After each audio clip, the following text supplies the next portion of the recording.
Good morning friends. আজ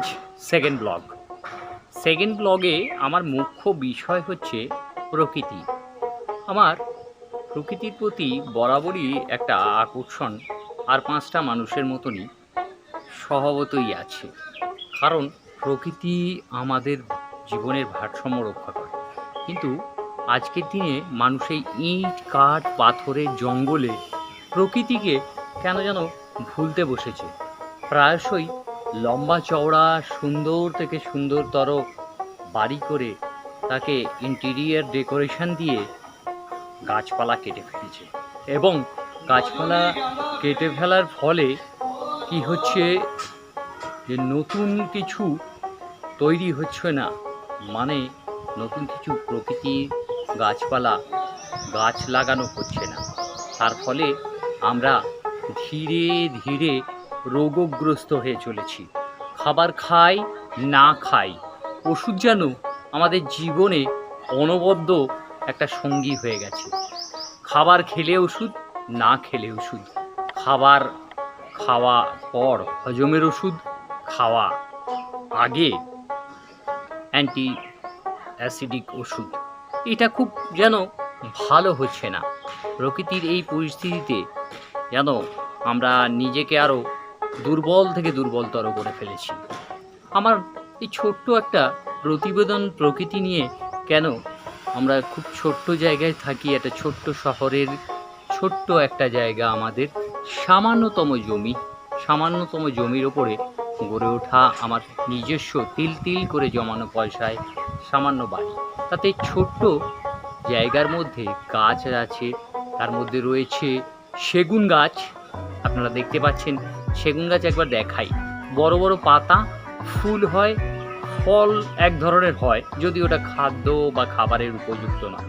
আছে সুমিষ্ট ফলের আমের গাছ, আপনারা দেখতেই পাচ্ছেন আম গাছ। খুব সাধারণ, আমরা যদিও পরিচর্যা আমি বিরাট একটা করতে পারি না বা করি না, তবুও সুমিষ্ট ফল দেয়। তারপরে যেটা খুবই কম দেখা যায় সেটা হচ্ছে জামের গাছ। জামে যে ফলটা আসে সেটা সত্যিই অতুলনীয়, খুব মিশ্র ফল, এবং জামের গুণগত মান বা আমের গুণগত মান আপনারা জানেন। ফলের রাজা আম, এবং জামও শরীরের যে কোনো রোগ থেকে নিষ্কৃতি দেওয়ার জন্য খুব ভালো কাজ করে। জাম হচ্ছে আমাশা নাশ করে এবং রক্ত পরিষ্কার করে। আম কিন্তু এই যে আজকের দিনে আমরা করোনায় ভয় পাচ্ছি, মুঠো মুঠো ভিটামিন সি, ডি, জিঙ্ক কিনে খাচ্ছি, আম কিন্তু লেবু বা আদার্স মানে ভিটামিন সি এর সম্পূর্ণ এখানে পাওয়া যায়। এবং প্রচুর পরিমাণে মৌসুমি ফল, আমরা যেটা প্রতি মৌসুমে তৈরি হয় সেগুলো খাবার খান, মৌসুমি ফলটা খান, দেখবেন অনেক সুস্থ থাকছেন।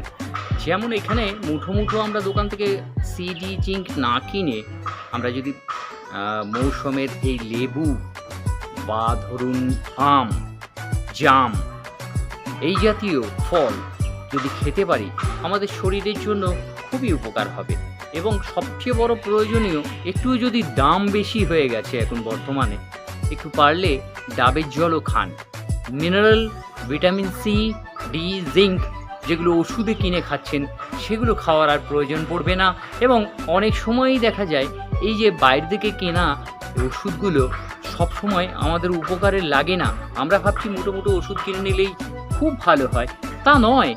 ওষুধটা ছাড়াও আমাদের এই যে ঘরের মধ্যেই পাশাপাশির মধ্যে সাধারণ ফলগুলো রয়েছে, ফলগুলো যে কীভাবে আমাদের শরীরে বিভিন্নভাবে শরীরের ভিটামিন এবং প্রোটিন, আয়রন, ক্যালসিয়াম, জিঙ্কের শর্টেজ মেকআপ করে, আমরা হয়তো জেনেই উঠি না। আগেকার দিনে মানুষ এত বারবার ডাক্তারের কাছে যেত না, এত বারবার ওষুধও খেত না। যদিও এখন শারীরিক পরিশ্রম কমে গেছে, আমরা বাইরে বেরোতেও পাচ্ছি না, বেশি হাঁটা চলা, মর্নিং ওয়াক এই জাতীয় জিনিস হচ্ছে না। ঘরে টুকটাক এক্সারসাইজ হালকা ফুলকা অনেকেই করছে যদিও, যেটা খুব প্রয়োজনীয়। তার সঙ্গে পরিমিত খাবার খাওয়ার জন্যই আমরা সুস্বাস্থ্যযুক্ত সবজি, মাছ, ফল খাওয়ার আবেদন করছি। এবং আমারও এটা একটা পরিবেশ নিয়ে ক্ষুদ্র আবেদন, আপনারা পরিবেশকে রক্ষা করুন। পরিবেশ রক্ষা করলে, পরিবেশ ভালো থাকলে আপনারাও দেখবেন অনেক সুস্থ আছেন, অনেক ভালো আছেন। আজকের মতো আমি সবাইয়ের সুস্থ কামনা করে বিদায় নিচ্ছি। সবাই ভালো থাকবেন। আগামী পর্বে আবার দেখা হচ্ছে। Stay tune, bye bye.